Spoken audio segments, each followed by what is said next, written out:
Ya, Assalamualaikum warahmatullahi wabarakatuh. Pemirsa Banjarmasin Pos Online, saat ini saya sedang berada di Terminal Pasar Antasari,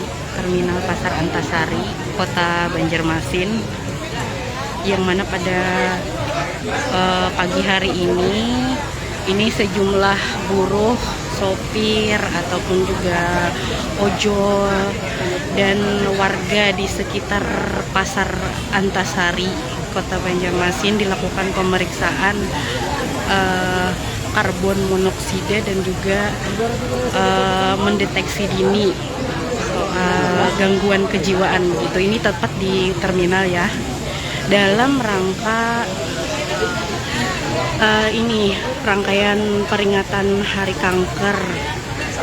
Jadi tadi sudah dibuka langsung oleh Ibu Wali Kota Banjarmasin sekaligus Ketua Yayasan Kanker Indonesia. Nah, pada pagi hari ini langsung dilakukan pemeriksaan bersama petugas dari Dinas Kesehatan Kota Banjarmasin. Ini untuk yang ada di depan saya ini, mereka mengisi formulir atau apa begitu untuk pemeriksaan atau deteksi dini apakah ada indikasi gangguan kejiwaan dari diri mereka atau tidak begitu. Nah, sementara yang di belakang sana itu adalah pemeriksaan karbon monoksida, karena sebagai informasi juga ya pemirsa, karena ini memang sasarannya adalah para pria begitu, jadi memang hanya dilakukan untuk buruh pria atau warga di sekitar Terminal Sentral Antasari yang berpotensi begitu,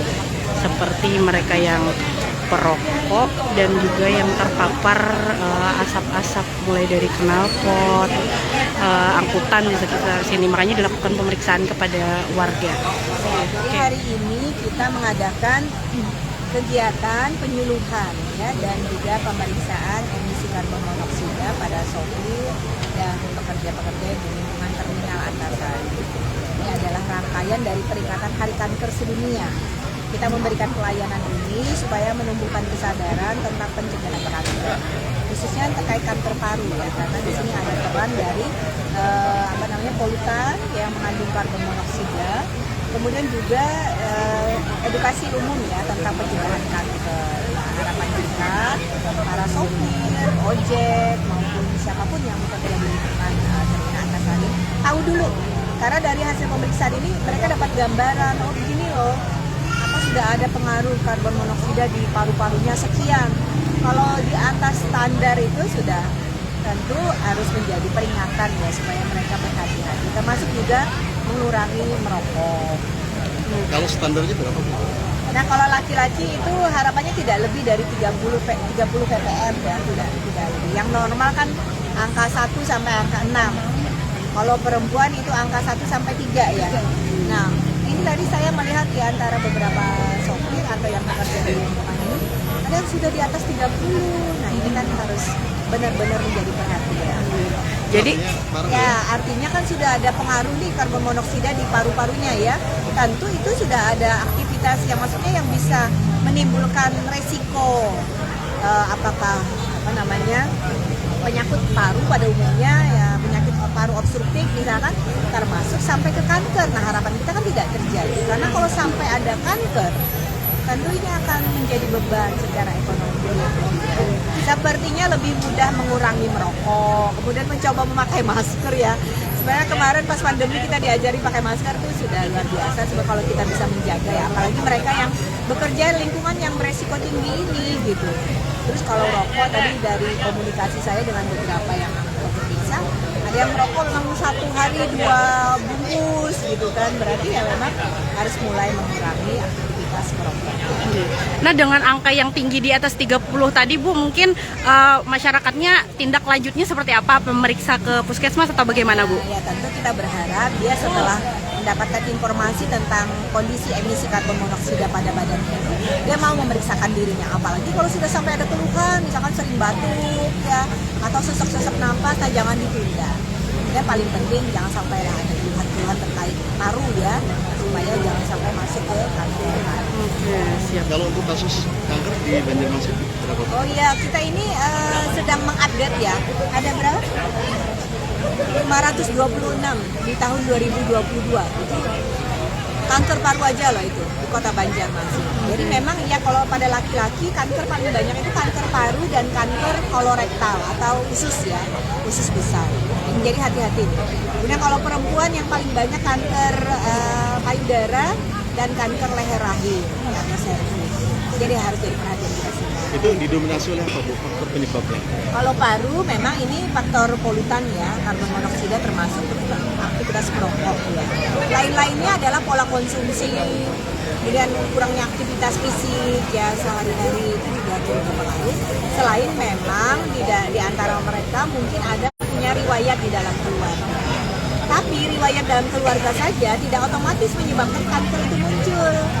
Kalau tidak ditambah dengan pola makan, pola aktivitas, ya atau bahan-bahan tertentu yang bisa merangsang munculnya kanker yang disebut dengan bahan-bahan karsinogen. Mobil ini didesain adalah untuk mendekatkan pelayanan kepada masyarakat, terutama adalah bagi para ibu-ibu ya untuk deteksi dini yang IFATES dan Sadanis. Jadi memang di dalam mobil ini sudah kita siapkan yang memang sudah kita desain sedemikian rupa, ada ya, ada Enggih, boleh. ya, silakan. Oh, Ini enggih. ada meja examination. Jadi ini untuk pemeriksaan. Apa ini? Ini meja ginekolog yang untuk pemeriksaan IFATES. Jadi IFATES lah, bola, nggih. Jadi si ibu akan diperiksa di sini dibantu dengan ibu bidan. Nggih. Kemudian juga sekalian Sadanis. Jadi ada Sadanis, pemeriksaan IFATES. payudara. Iya, Oh, ada dan di Sadanis, ya. nggih. Jadi kita lakukan. Kemudian mobil ini juga berfungsi untuk penyuluhan. Penyuluhan, Sebenarnya, nggih.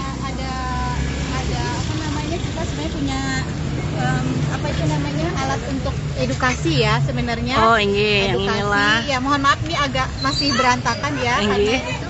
Jadi ada edukasi.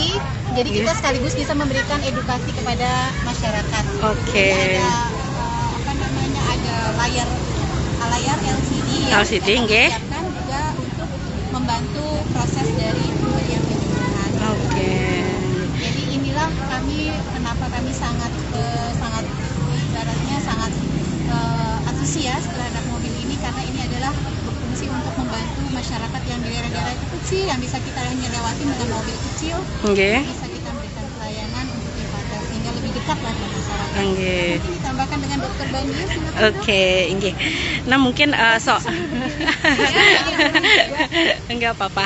Ya, jadi sebenarnya kan mobil nanti dijelaskan bagaimana nanti proses pengadaan mobil ini nanti oleh Ibu Diana. Nggih. Kalau kita sih dari segi pemanfaatan Nggih. ya, karena yang diinginkan memang Era, Bu. Ibu Ketua itu adalah ada punya satu akses sarpras gitu kan yang bisa melayani kebutuhan masyarakat terhadap screening dari kanker itu sendiri. Nggih. Jadi mendekatkanlah akses untuk masyarakat agar kita dapat lebih optimal dalam hal untuk men-screening kanker, terutama yang untuk IFATES dan Sadanis. Nggih. Karena apa? Karena masyarakat kita yang di pelosok-pelosok itu yang sebenarnya memang sentuhannya harus kita yang mendatangi atau yang kita yang jemput bola. Nah, mungkin itu juga sih sebenarnya kenapa mobil ini sebenarnya sangat bisa dibilang itu inovatif ya, karena lama dari dinas kesehatan sendiri sebenarnya menginginkan ini, cuma memang alhamdulillah diwujudkan oleh DKI Kota Banjarmasin. Nggih. Jadi kalau untuk proses ini mana dia? Nggih. Tapi mungkin untuk kalau teknisnya kalau berperiksa itu berapa lama sih kalonya diperiksa di sini? Bentar banget. Sebentar. Oh, nggih. Oke. Jadi mudah, murah dan cepat. Cepatlah, Mudah, murah, siap. dan cepat. Dan itu Oke, demikian laporan yang saya lakukan di kawasan Pasar Sentra Antasari Banjarmasin. Terima kasih sudah menyaksikan.